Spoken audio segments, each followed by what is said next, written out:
You have entered the outlet. Welcome to the outlet. Where tech and entertainment connect. I want to talk about focus. Where we spotlight blacks in STEM. My Shiro, give me some energy, ma'am. Science, technology, engineering, and mathematics. It's the real deal. Our entrepreneurs. You ready? Tech and entertainment news. Doing my own talk show. The entertainment industry. Behind the scenes and all things in between. And it's nothing but the truth. Get ready to be enlightened, get inspired. Now your host, DJ Kei-Touch. Welcome to the outlet with Kei-Touch. Yes. Oh my goodness. I'm just so excited about my first guest, Tyra Monnity. She is the author of the Monnity Miracle. But before we get into that, I just want to talk about the value of relationships and the value of this being great. Dr. Tyra Monnity, I apologize. I'm not taking nothing away from you. Tyra has been at WOL for years. She was here back in 2010. Isn't that right, Tyra? Yes, with the late, great Dr. Carol James. Yes. And I'm just so glad we've been able to stay connected. And I'm just so proud of you, Dr. Tyra. Thank you so much. And all the wonderful things you are doing. Yes, thank you so much. I appreciate this wonderful opportunity. Yeah, so let's just get into it. Okay. Dr. Tyra Monnity, author of the Monnity Miracle. Yes. Tell us what inspired this book. This book was inspired by my husband. And I wanted to tell a story about believing God beyond what you believe. And that's why it's called the Monnity Miracle. My husband inspired this book because of his health situation. And I wanted to tell his story and our story together. And I wanted people to know that God is still real, that God is still in the healing business, that God can still answer prayers regardless of your situation or your circumstances, that God can still do it no matter what. If you believe, He can do it. This book will take you to a whole nother level when it comes to believing God to do something special for you, or to take you to another level so that you can see that God is real. My husband inspired this book, and I wanted his story to be told. I wanted actually our story to be told because, like I said, God is so real. I mean, doctors treat, but God is the one who heals. And so many people today, they just don't realize that God is still in the healing business. And I wanted to tell the story so people would know that if you trust God, God can do miracles for you even today. Even today? Yes. So what happened? About 10 years ago, my husband had a stroke. And when he had this stroke, he was legally declared dead for 6 days. Oh, my gosh. And in those 6 days, I was not only his wife, but I became his advocate. Because for 6 days, doctors and specialists came in to tell me that I just might as well go ahead and make funeral arrangements. But I decided I was going to trust God, because when all of this first happened, God told me He would live and not die. And when God gives you a word, you hold on to that word, because there's so many people around you that will try to take that word from you because they don't believe. But in those 6 days that my husband was on life support, legally declared brain dead, I believed God. I trusted God. I stood on His word to trust Him that He would come through for me and give me a miracle, and He did. On the 7th day, after doctors and nurses and specialists had come in to tell me to start making funeral arrangements, they had to come see him because God woke him up and he was sitting up on the bed, and they could not believe it. So I'm saying, when you have a situation like this and God gives you a word, you hold on to that word, no matter what the doctors are telling you, no matter what the nurses are telling you, no matter what the specialists are telling you. You hold on to God's word, because God's word is real.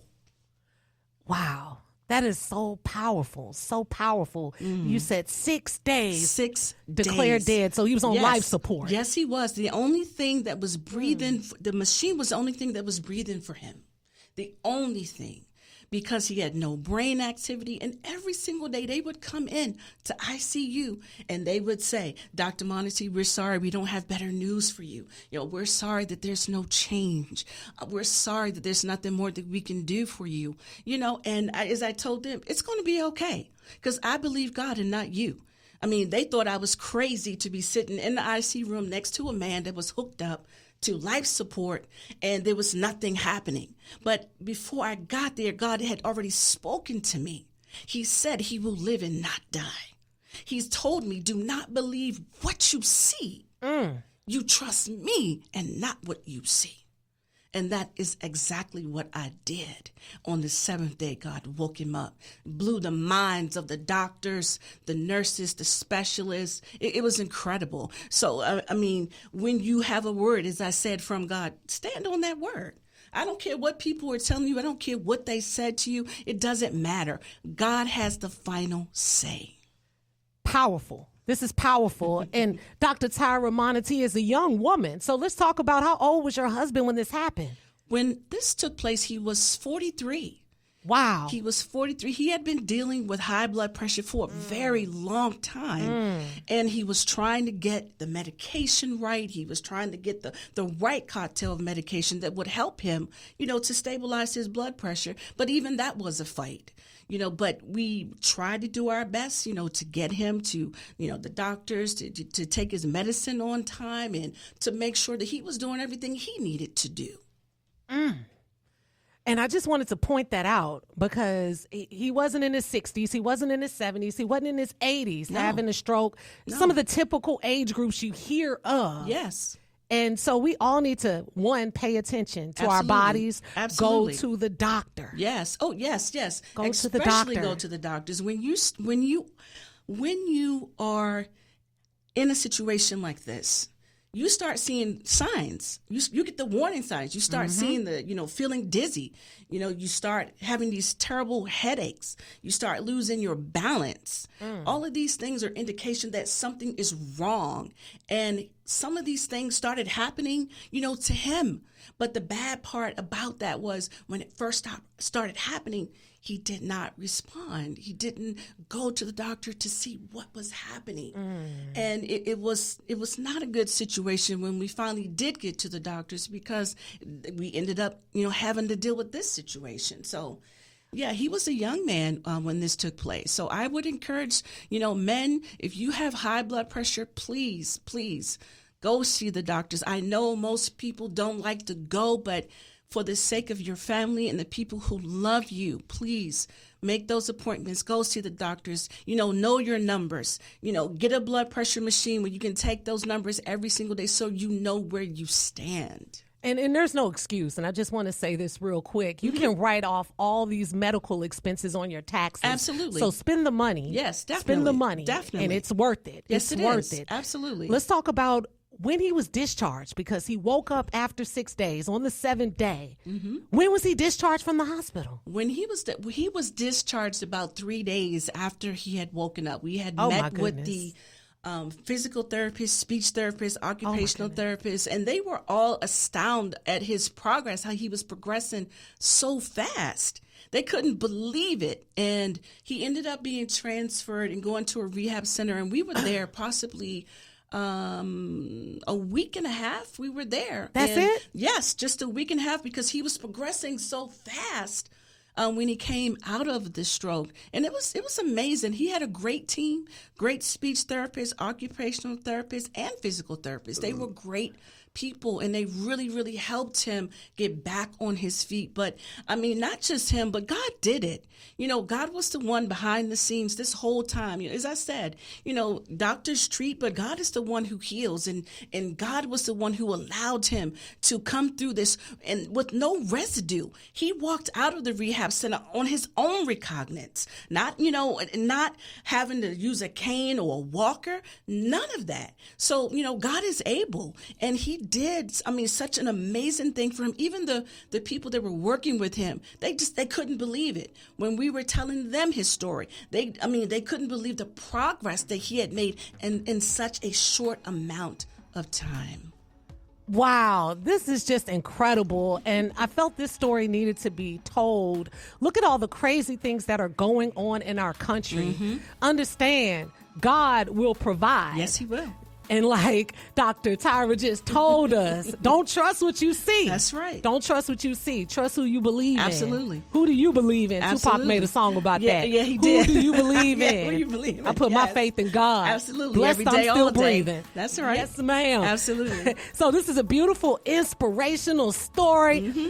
By Dr. Tyra Monnity. I'm trying to get it all out. Look, you can catch this book on thebookbutler.com /Dr. Tyra. Mm-hmm. And you can also go to Amazon. Absolutely. Again, we are talking about the Monnity Miracle here on the Outlet with Kei-Touch. Stay with us. Dr. Tyra has some more for us on the other side. It's the Outlet with Kei-Touch. Stay with us. Welcome back to the Outlet with Kei-Touch. Yes, here with Dr. Tyra Monnity. Yes. Author, the Monnity Miracle, and also author, Advocacy Journal. Mm-hmm. Wow. Mm-hmm. I mean, you were pretty busy. Absolutely. From this situation, I got the Advocacy Journal. I mean, all the information that I learned, I could not keep it to myself, so I decided I would put it in book form, and that way I could help other people go through what I had went through with some type of guide. So this is what I did. I created the Advocacy Journal, and in this journal, I created 5 particular steps that I encourage people to do. Number 1, I encourage them to get involved. When you become an advocate for your loved one, for yourself, for your kids, it's very important that, number 1, you get involved. When you go to the doctors, talk to the doctors. Get the information from the doctors, find out what's happening, with your loved ones. Don't go to the hospital and sit in the corner and play Candy Crush. Or on social media, what we do, sometimes, we get in a hospital, and we sit in the corner and we're on our phones. But I'm saying use your devices for something that will be productive in this situation. Get involved. Talk to the doctors. Find out what's happening with your loved ones. Find out what is the diagnosis. What are they talking about? What are they suggesting what they should do for your loved one? Number 2, I encourage them to educate themselves.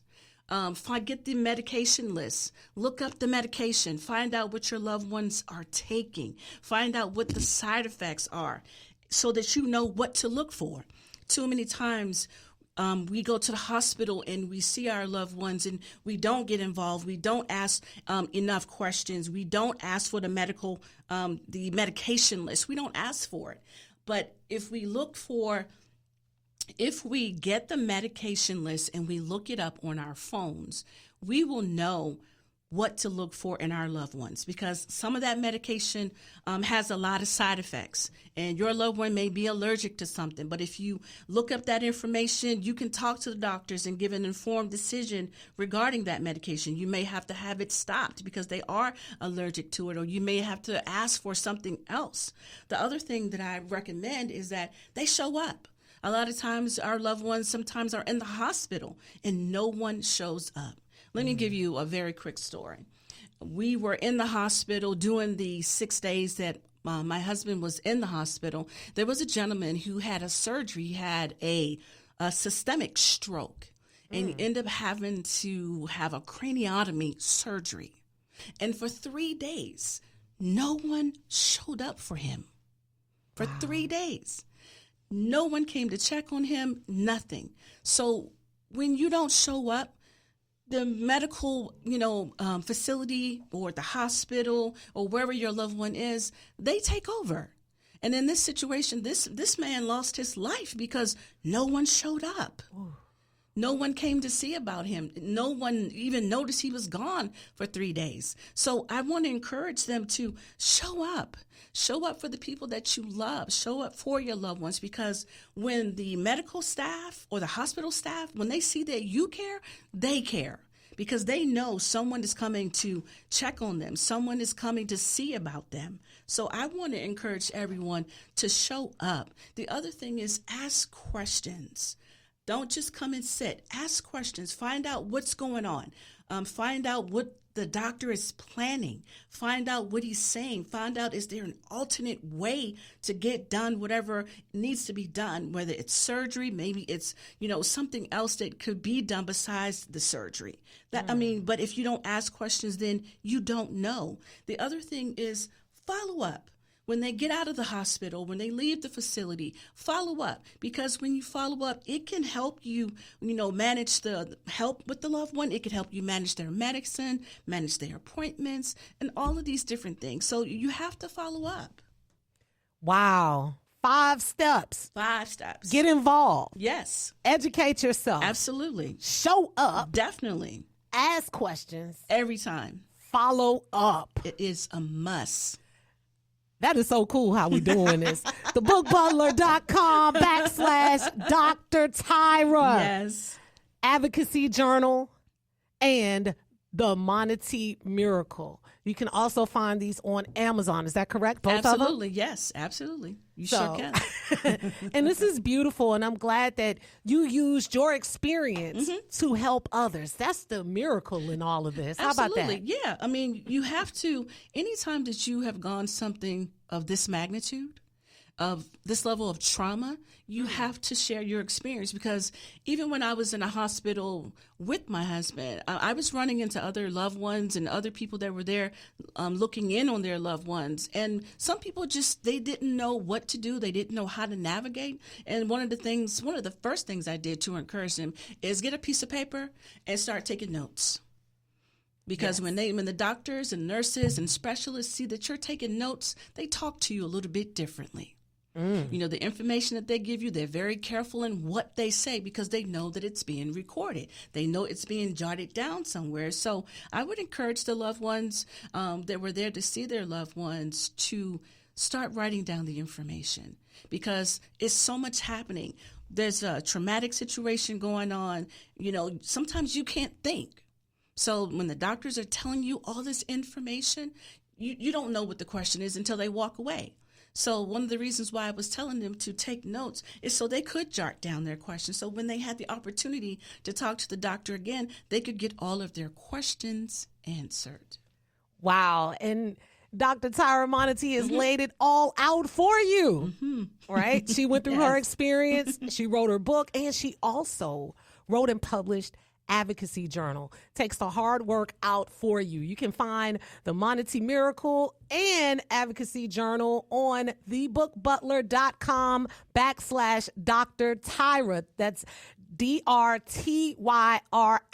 Or you can go to Amazon and search for the Monnity Miracle. Absolutely. Yes. And Advocacy Journal, both by Dr. Tyra Monnity. I'm just so proud of you. Thank you so much. I appreciate it. It's just different when you've known someone for years. We've known each other since 2010. And just to see the growth and the beautiful things you were doing and how you're encouraging other people in the most difficult times of their lives. Thank you. And I'm really glad you said something about because I thought about surgeons always want to cut because that's what they do, right? Yes, absolutely. So ask questions. That might not be necessary, but that's what they like to do. So, of course, they may want to go to that first. Nothing against them, but you need to know what your loved one needs or what is required, not what they just want to do. That is for their egos. Yes. And a lot of times that's what they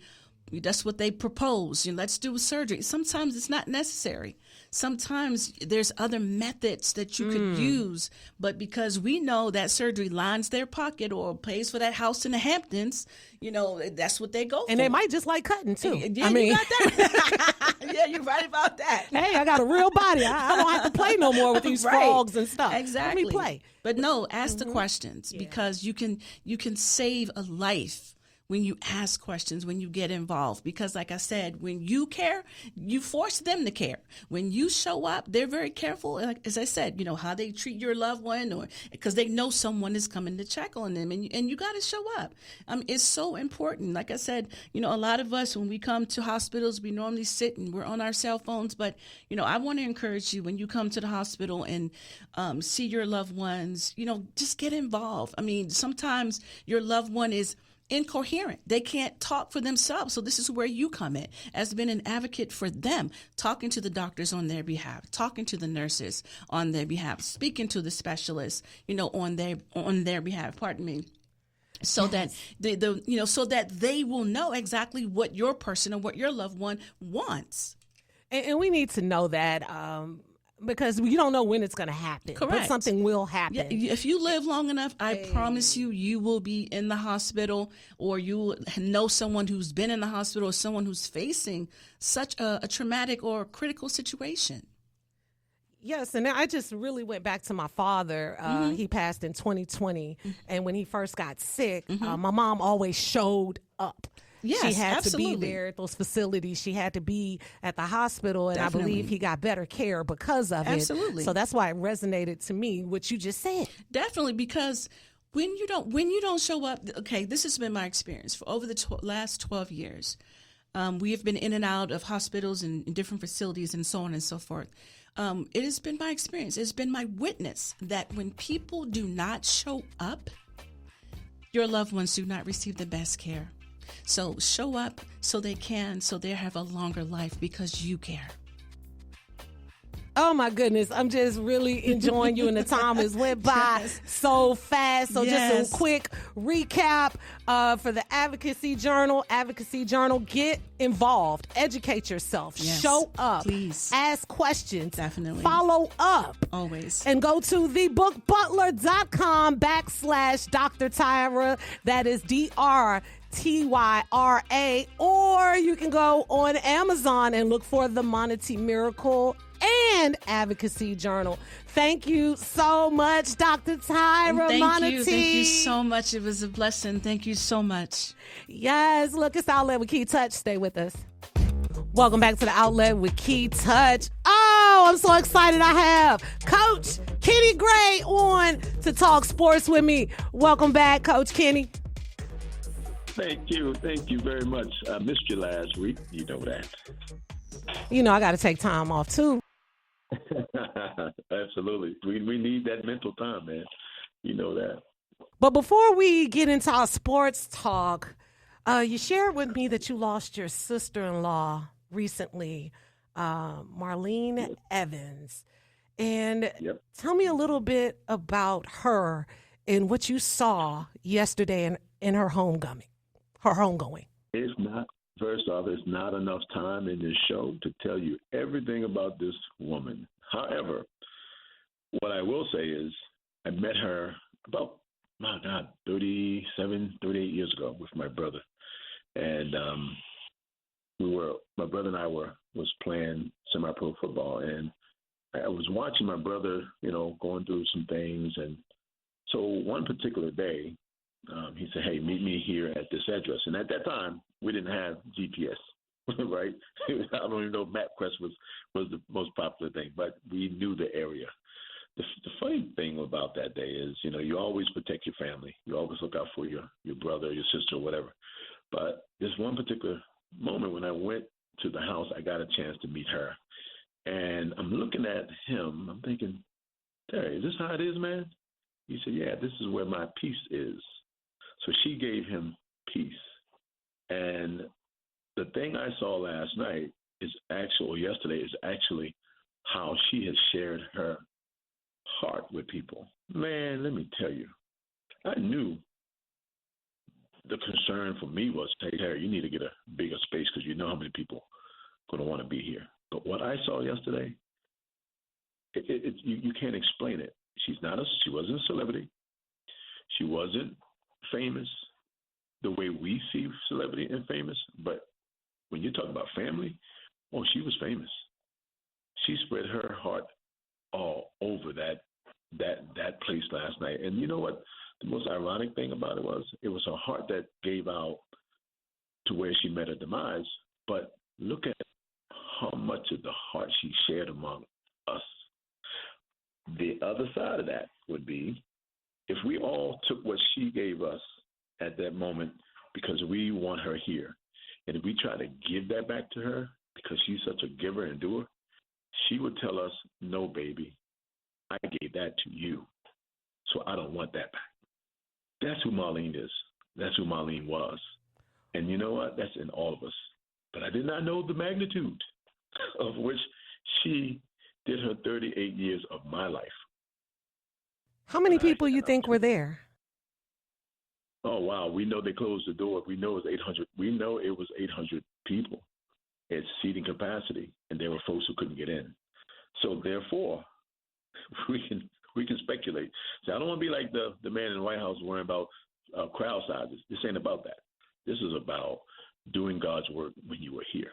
Oh, I got that. I was just showing just how many people showed up for her not being a celebrity. That is just beautiful. Yeah, well over 900, close to 1,000 that I would guess, because they were still coming, and because of what I wanted to take this little time to celebrate her the way I would love to just let people know about Marlene Evans, and she supported everything that I did, but she always told me, take your time, slow down, be patient, be still, and that's who Marlene was. That's that time that her and Terry shared. They were there for Marlene and Terry because that's what they built at that time. And amazing lady. Well, rest in peace to Miss Marlene Evans, and condolences to your entire family, and prayers for your brother to get through this. Yes, and to all the family members, and we're going to get through. We're going to band together strong, and yes, we're there for the father. I mean, her husband Terry, my brother, her kids, and everyone that's impacted by this, and that's all of us really, friends and family. So thank you for allowing me this time. Oh yeah, that's important. That's really important. I just thought that was really important to throw that in before we got into sports. Mm-hmm. No, yeah. Now we're getting down to the nitty gritty, and she was amazing. She followed the Ravens, and the Ravens are maybe back on the mend with Lamar Jackson coming back. So let's see what they do tomorrow. Well, we're going to start off with this NBA gambling scandal. Oh, my goodness. The Portland Trail Blazers head coach, Chauncey Billups, Miami Heat guard Terry Rozier, and former NBA player and coach Damon Jones were all arrested on Thursday as a part of a series of a years-long federal investigation into illegal gambling. The two probes in question came with, oh my gosh, they called this the Operation Nothing But Net for the illegal sports betting, and Operation Royal Flush for that high stakes fraudulent poker game. They come up with some titles, right? Oh yeah, this yeah. I mean, it's almost like a saga, right? Some type of movie or series, and it's ongoing now because the ball and the shoe has dropped on this investigation in the NBA. Now, does it stretch just through the NBA? You got to start looking at the NFL. You have to start looking at Major League Baseball. You have to look at all these sports out here because you're talking about gambling and money. And you know what's funny about that, Coach? Remember maybe about a month ago, we were talking about sports betting, and I was talking about my concerns, and I even went back to Arnold Rothstein in 1919, who was accused of fixing the World Series. And here we are in 2025, and it's just going. Mm-hmm. Well, again, but you brought in the mob, though. See, there's a connection with organized crime and basketball. That one you don't want to mess with. You don't want to mess with that. right?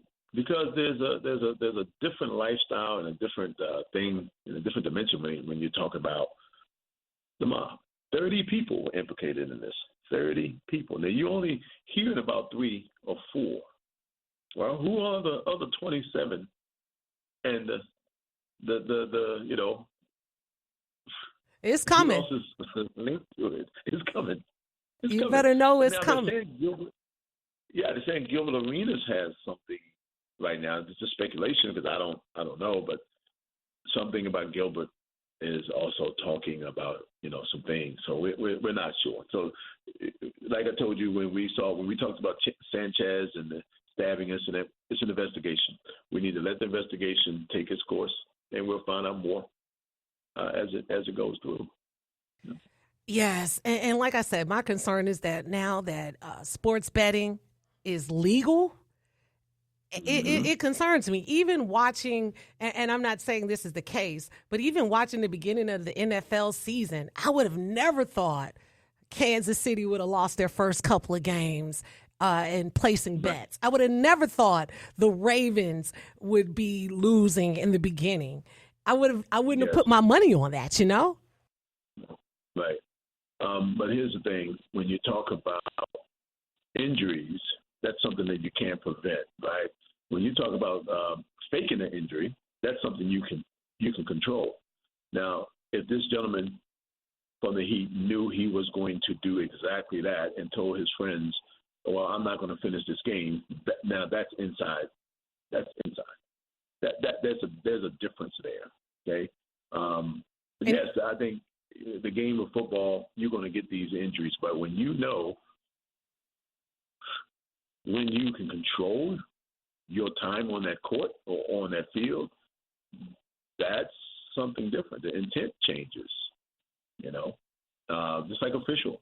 If he knows that he may be betting or he's going to make a call, but if that call goes against someone that he bet, he now has the power. The officials has the power, right? And it's crazy. They were talking about machines that can see the cards, read the cards, the X-ray machines.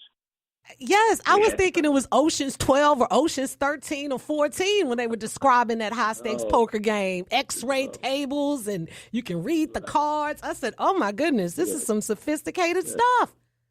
It's sophisticated stuff. So, therefore, when you have the means and the resources of changing the outcome of something, that's the power. Now, you don't know that this play, I was going to go up for a dunk and someone undercut me, right? We didn't know that, but that's the ills of the game because it happened. But we're talking about controlled betting, cheating, knowing that $7 million,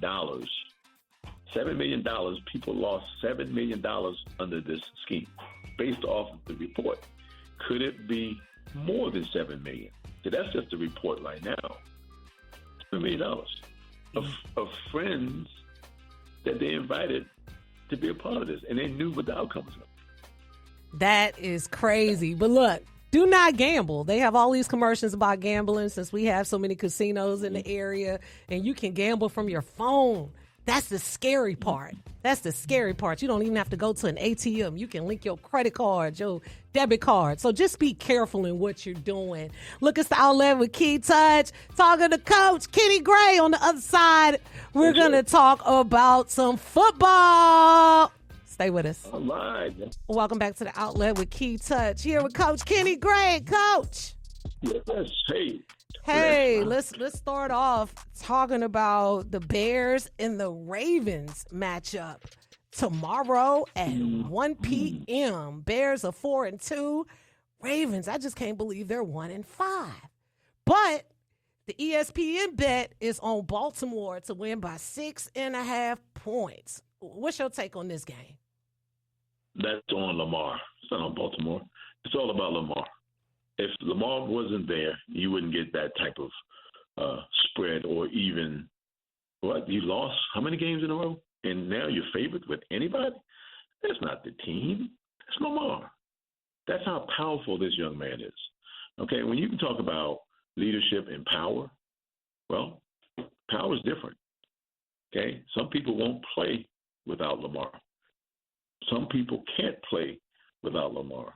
So they say the next man up. You had an opportunity to do next man up. What was the outcome? They didn't win. All right? So we need to talk about tomorrow. I think the Ravens will win tomorrow. I think they are a better team with Lamar, and they're unstoppable to some degree. And it's the defense. If the defense holds up with Lamar on the field, they were averaging 30-plus points a game. That's winnable. That's a winnable game when you're putting up that type of mark. But right now, it's just what Vegas is saying. They haven't played the game yet. Do not underestimate Chicago. They have a good football team. Yes, they do. Good football team. And Caleb Williams is from the area, their quarterback, and he looked good. He looked good against the Commanders. He's been looking good. He looked damn good. But the thing is, we are really going off emotions versus the facts.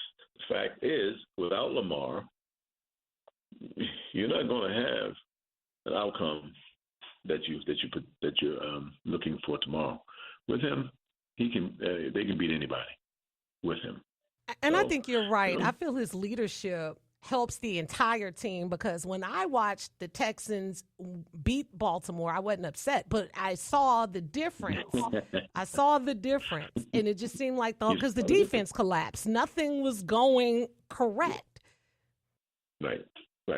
So the Lamar effect is huge. The Ray Lewis effect is huge. When you have folks who are impactful like that, Peyton Manning, you talk about folks who can actually command their team to want to do better and play for them, not just with them, but play for them. They are playing for Lamar because they know what Lamar expects. They know what Ray Lewis expects. They know what Ed Reed expects. They know what Tom Brady expects. They know these great players' expectation, and you have to do that because the last person you want to listen to is Lamar, Ray, Brady, anybody, because they come with a different language when they're losing. And you don't want to hear that. You said a different language. We'll keep it there. All right, let's go down the Beltway to the Commanders and Chiefs. It's going down in Kansas City Monday night. The Commanders are 3-4. The Chiefs are 4-3. What is your take on that game, Coach? Well, I think the Chiefs are back in their aura of who they are. Their recognition, the identity of Kansas City ball is back. I keep wanting to say that the other name, but the Commanders, they're broken. They're fragile, and when you limp into a game or a place, it's not going to be a good expectation. I just think that the Kansas City is hitting their mark right now, and the Commanders got to find their way. And without Daniels, it's not going to happen. It's not going to be good. Is he out for tomorrow? I think so. I think it's a hamstring. I think he got injured. He got injured in the Monday night game or Sunday night game. They came down on his leg. I think he's out. I'll look at the report. I don't want to say something. They're saying he's a real possibility. Yeah. So real possibility he misses one start. I know Deebo Sanders is out, I believe, and they're not coming in with their full strength on their team because a lot of injuries are happening right now throughout the league. A lot of injuries, major positions, major players that's affecting each other's. I think this Kansas City will win though, hands down. Hands down, no hope. No hope. I'm a Cowboy fan. Why would I give them anything more? Oh, my goodness. For those. Come on. All right, let's talk about the Cowboys sitting at 3-3-1. How time we talk about greatness. I mean, they're from the state of Texas. They're not Houston. But, we claim Dallas from time to time as well. Mm-hmm. So we are playing who? The Broncos. Who's in next? Broncos. Are they in the Mile High City? Yes, they are. Or are they at home? Okay. Well, now you're talking about air quality, right? You're right about that. You're right. So it's about the offense is probably the number one offense right now in the league. Offense. I mean, they're scoring major points, but are they going to go in there and sustain what they're doing on offense and defense? Because if the defense falter, it's anybody's game. It's anybody's game because it's all about defense. If the offense put up points, we need to protect that lead, that performance. But if not, it's just tug of war, and I hate games like that. I like dominating. So my pick is the Cowboys in the Mile High City.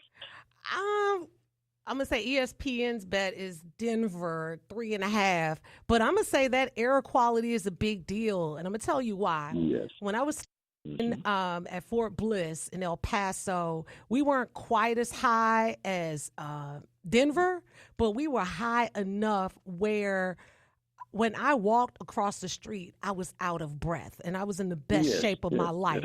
So when you change environments, especially you go to a mile-high altitude and you're trying to run, even walking is a challenge. So I'm going with the Broncos because Dallas, Texas, and Denver are two totally different places. And the Broncos stadium is open, right? Yeah. I'm not sure if they built a new stadium. I believe it's open. Yeah. I think so, too. So that's going to be a struggle all the way around because we see what the weather is here. You know, the weather in Texas is very warm right now. So they're dealing with altitude and they're dealing with a different temperature, and they're playing outside. We'll see. And you know the Cowboys a bunch of divas on that team. It's your team, right? Hey, I don't mind good dance every now and again. You know what I mean? Divas. Come on now. I mean, you know, when you have Jerry Jones, you know, up there, you got to act like that, right? Come on. That's what it's all about. You know, it's one of those things where if he would just get out the way, and let these kids and these young men and these coaches play.